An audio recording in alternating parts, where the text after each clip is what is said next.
to be here on behalf of State Senator David today. So supporting the Vietnamese community right here, right now. The current district attorney, where is he? Why is he not here? Why is he not showing his face to support our community? This is not enough. We need to do more. We need to do better on public safety. We need to fight serious, violent, and repeat offenders here in this county. Thank you.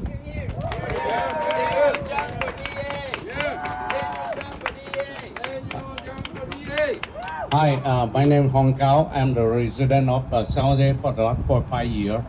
I didn't see any scene like we saw last time this happened at the jewelry store.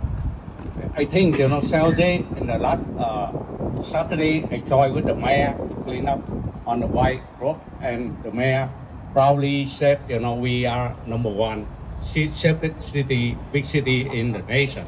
And then I got the news, I shocked. And I think, South Asia cannot be like the one you can see in San Francisco or Oakland. I have to help this city. And I think the governor have to funding and have the city to be safer. And I appreciate for the effort of the mayor of South Asia to make the city better, the better place to live. Thank you.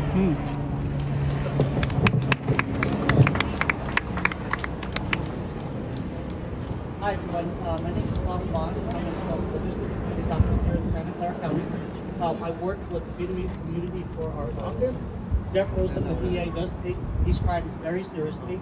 I'm here to represent our office, and we do take these crimes seriously.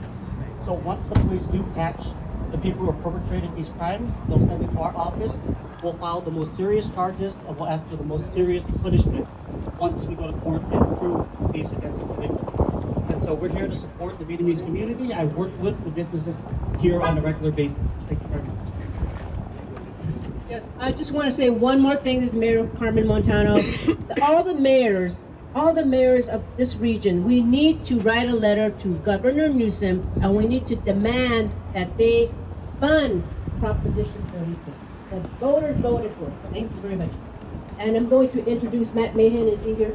There he is. Thank you. Hey, Mayor. How are you? Hi, everybody. Hello. Hi. Good evening. Thank you to everybody here who's gathered. Mayor, it wasn't that long ago that we stood just a few feet over here, and with leaders from across the Vietnamese community, including Councilmember Dewan, we announced our support for Prop 36. In fact, I was the first Democratic mayor of a large city in the state of California to come out and support a Prop 36.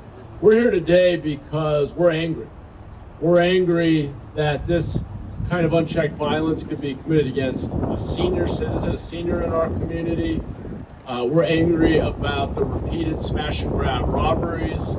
We're angry about the fact that there just seems to be a revolving door between our streets, our county hospital, our county jail and state prison system, and that we're not intervening in a real way. It's why there's so much demand to actually implement Prop 36. We need to intervene early. It needs to come with real consequences.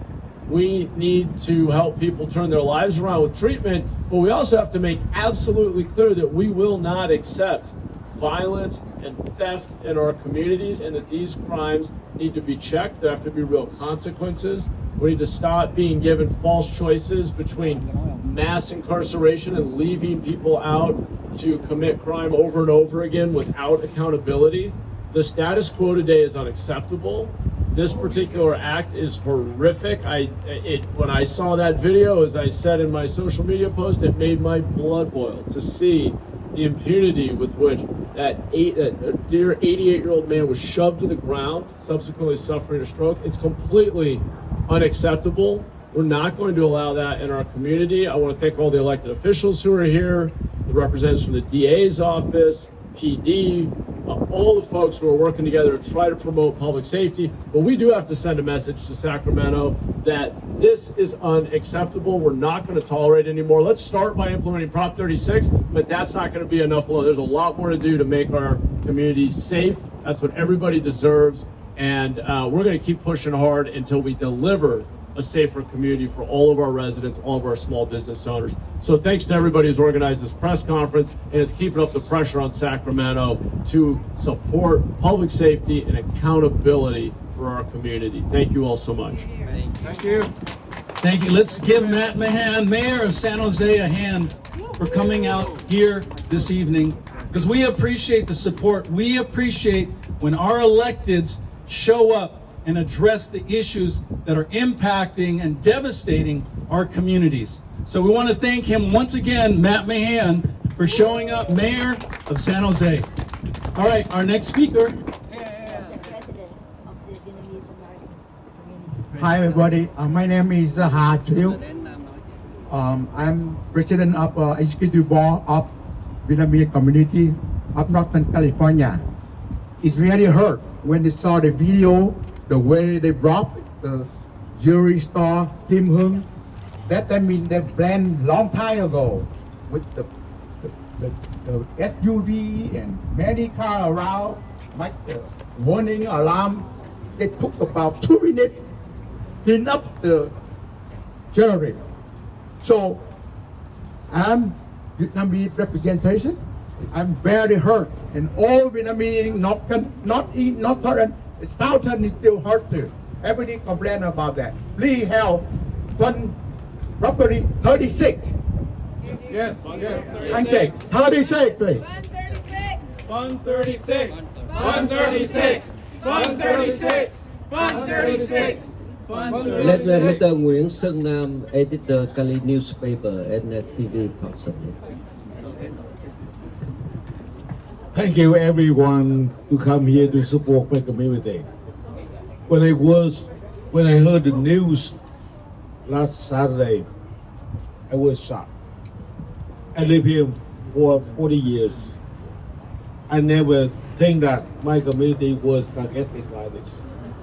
They target my community. Yes. Where is your responsibility? I think that we got to raise the responsibility for the city, for the county, and for the state. And we need the body support. We need everyone's support. They are locating my community. They are targeting my community. We cannot sit there and let them do whatever they want to do. Thank you, everyone. Very nice. Meet them up. All right, our next speaker is the councilman from District 8, and he'll introduce himself. Hey everybody, I am San Jose Councilmember Domingo Candelas. I represent District 8, which happens to be the council district where this brazen act occurred. And as somebody who's born and raised in this part of the district, in this part of San Jose, you know, when I first saw the video, you know, I was sad. I was sad that that my community, my district, had fallen victims to all the videos I've seen, all the things we've seen on social media that are happening in neighboring cities. But you know what? San Jose, and more importantly, our East San Jose community is strong, and we are resilient, and our Vietnamese community is resilient. And I know that the SJPD is working day and night to make sure that we bring those perpetrators to justice. And I'm committed to doing everything in my power to making sure that the community knows that we have their back and that we're here to support you. And this kind of behavior is unacceptable in the city of San Jose. Thank you so much for allowing me to be here. We have your back. Thank you, council member, for coming out. Actually, two here as well, and the mayor, Matt Mahan. Our next speaker is Tuan No, and he is the founder of Asians Unite. Tuan No. When the family sent me this video, very graphic, violent video of crime that is brazenly committed in broad daylight, it was very shocking to see not only our seniors attacked, but the way that they rammed stolen vehicles into a storefront. It could have killed people inside.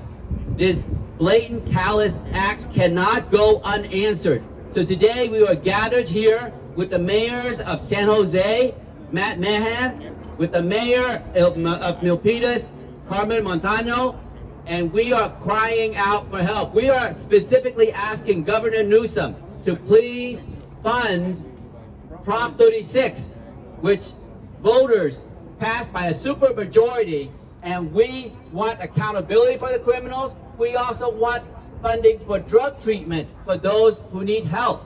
So what are we doing when we are not funding public safety? If we're going to talk about public safety, if you run for office and say you care about public safety, yet you don't fund public safety, that is really shameful. The people are here gathered because we want a safe community. We want people before politics. We want to make sure that we have enough officers to cover retail corridors so that we are not repeatedly attacked. This happens way too often. It doesn't have to happen. We want flock cameras that could pick up license plate and be able to track down stolen vehicles and prevent more crime from happening, because these stolen vehicles are used to commit more crime. So if we can get these stolen vehicles off the streets, it's less likely that they will ram into the storefronts. And also, we need to recover these stolen vehicles and give them back to the owners. These families need their vehicles to go to work, to send their kids to school, and to live their lives. So we need to make sure that our governors and electeds hear us. We're coming together regionally. Different mayors, different council members from different cities have spoken out in unison and asking Governor Newsom to fund Prop 36. We have passed it. You are funding redistricting to the tune of $200 million. Where is the funding for public safety? That's all we ask. Send more CHP to our communities with high crime. Send in the sheriff, coordinate more law enforcement to show up for our businesses and for our seniors. Make sure to consider sending in other law enforcement agencies, be it the California National Guard, be it the Coast Guard, I don't know. Just send in more help because we do need it. Yeah. Thank you. What? Oh, okay. Okay. I'd like to also introduce the family of the jewelry store. She is the niece of the 88-year-old victim that was pictured in the video that happened with the robbery. She'd first like to say a few words in Vietnamese, and then she can speak in English to talk about the crime and how it had affected her family. She was also there when the crime happened. At first, can I say something in Vietnamese? Please cover my Vietnamese on the news, because some of Vietnamese older people cannot understand. So please cover the Vietnamese for me. Em đại diện cho gia đình. Khi mà chú tiệm mới vừa bị ăn cướp đó, là em có mặt ở đó chỉ trong vòng 5 tới 10 phút thôi. Cái cảm tưởng của em khi mà một cái cơ sở thương mại, dĩ nhiên cái này là mình cảm thấy nó rất là, thứ nhất là đau lòng, thứ nhì nữa là giận dữ, thứ ba nữa là em nghĩ không thể nào mà lại xảy ra đối với những cơ sở thương mại như vậy hoài. Các bạn có quý vị tưởng tượng nha, chú bị nó xô xuống như vậy khi mà chú ngồi ở ngoài, chú thờ thẫn, chú không biết cái gì, chú nói những cái câu mà mình cảm thấy thiệt là đau lòng, rất là đau lòng các bạn thử nghĩ thử coi, nếu mà trường hợp người nhà của mình mà bị như vậy thì mình sẽ cảm thấy như thế nào. That's it for Vietnamese. And now I can speak English. I was there about like 5 to 10 minutes. What happened? I just coincidentally go to the market, and when I saw the broken glass, And then I run over to see how is the uncle doing. And he sat in the front of the store.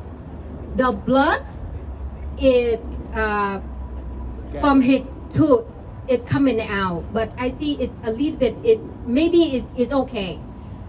He's still okay to explain everything to me, what happened, just happened. But he nervous, he like panic, he like everything. So I go grab a water for him, comfort him, and then I stay right there with him all the time. And like maybe half an hour to an hour, I don't keep track of the time. He start talking to me repeatedly, only one sentence. He just say, go home, I want to go home, I want to go home, ready to go home. And when he look at me, no, he is not look at me. He already confused. He already have like lost eye contact. And then I say, something must be very wrong with him. He is 88 years old.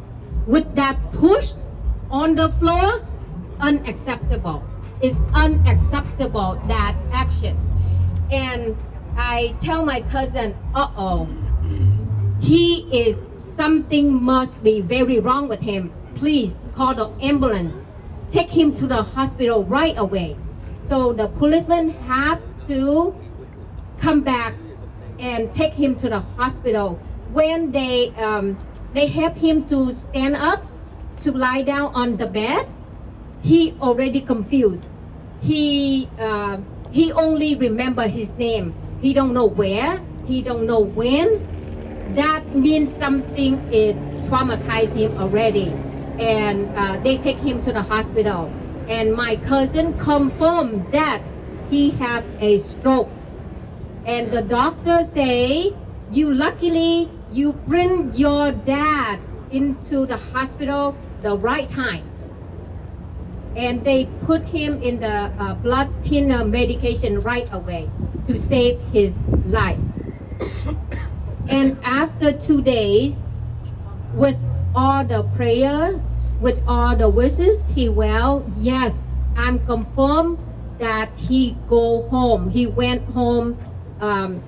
Yesterday is Sunday. He already go home with all the children and the grandchildren at home right now. And right now we still worrying about his health and then his mental crisis. Yes, we still worry about it. And thank you, the mayor. At first, I am so thank you about you come here and all the news, all the mayor, all the council member right here and the Vietnamese community. At first, I want to thank you. And then the second, I want to say that you doing a good job with the homeless around here. I am very, very thanks about it.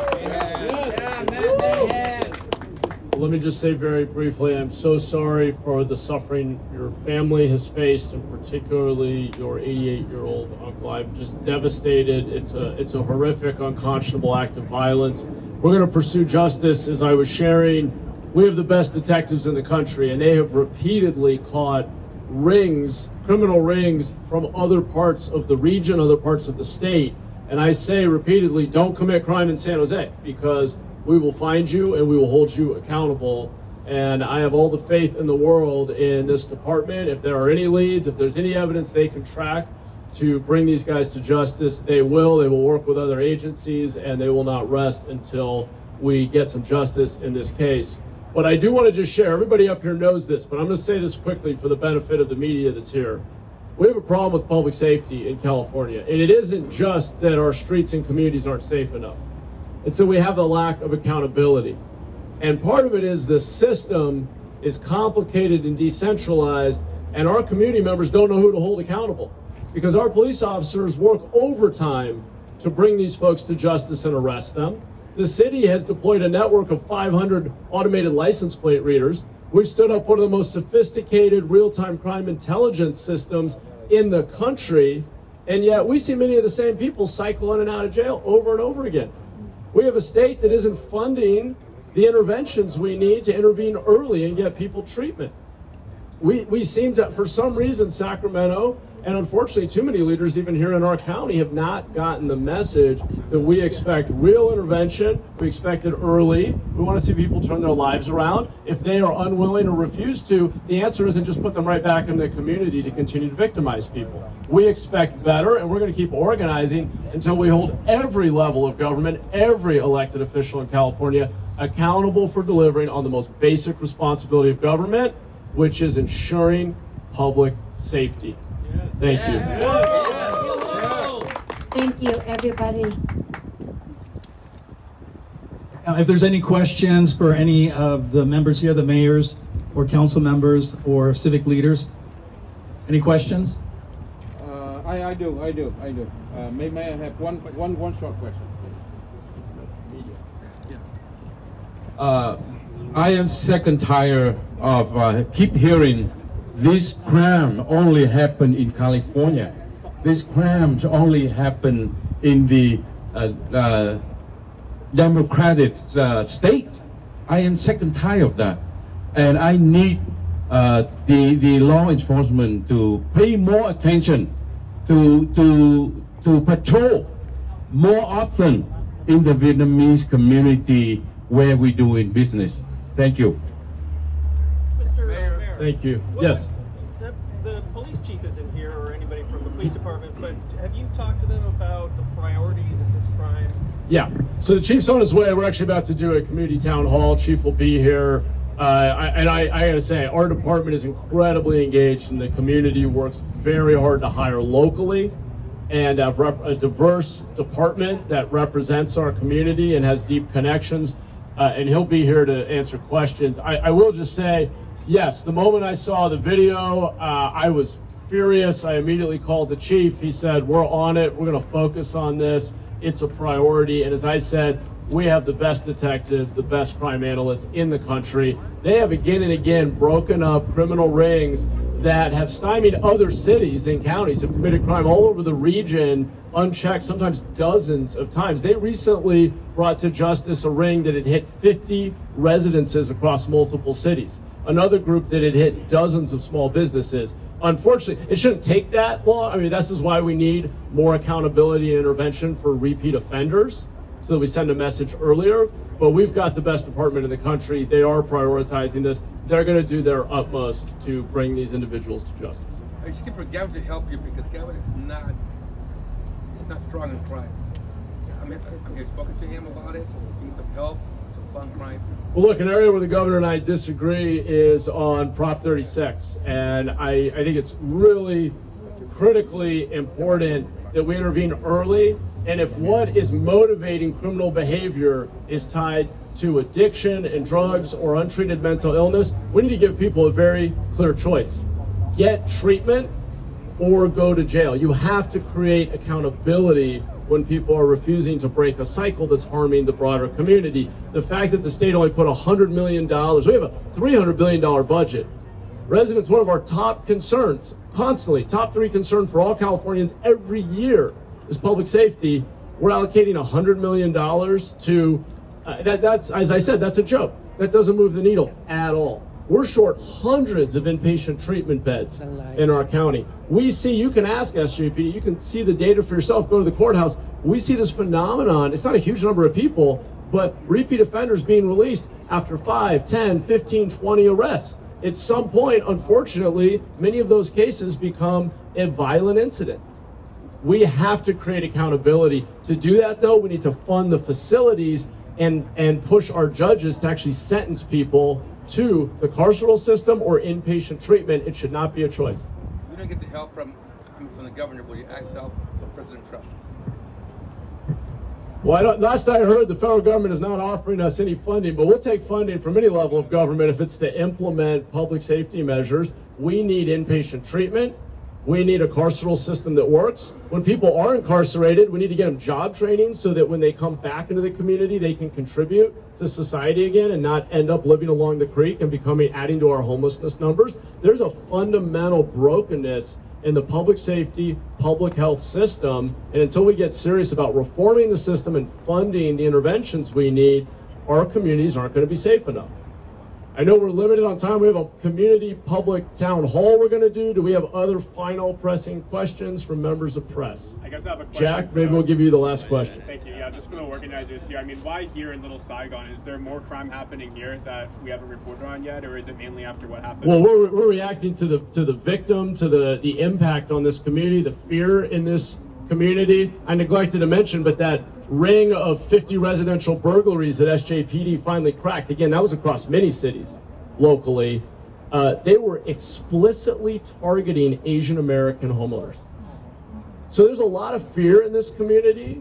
There's a belief that maybe Asian Americans' public safety isn't valued as much as it is in other communities, other parts of town by our institutions.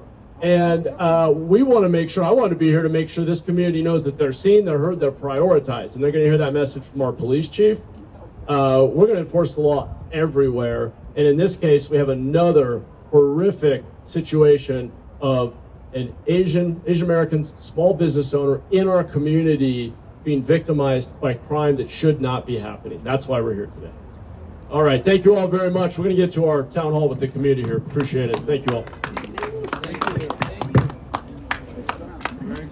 One other person that's going to speak. You want to introduce? We have our planning commissioner, Deepak Awasthi. Hi, my name is Deepak Awasthi from the city of Calcutta. Good. Good to see you. We're doing the town hall. We're going to go inside. And earlier I have seen little bit snippets.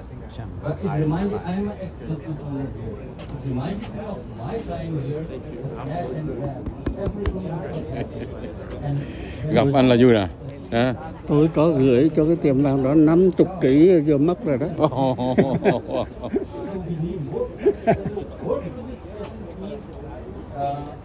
More funding, and as Mayor said, and when a question was asked, the store owners are not, they don't care if you're a Democrat or a Republican, they want safety. You know, when a store is broken, you gotta call it in the afternoon, the insurance goes up, there is so much spillage, there is so much breakage, we have to do a lot, and our insurance went up 3 times.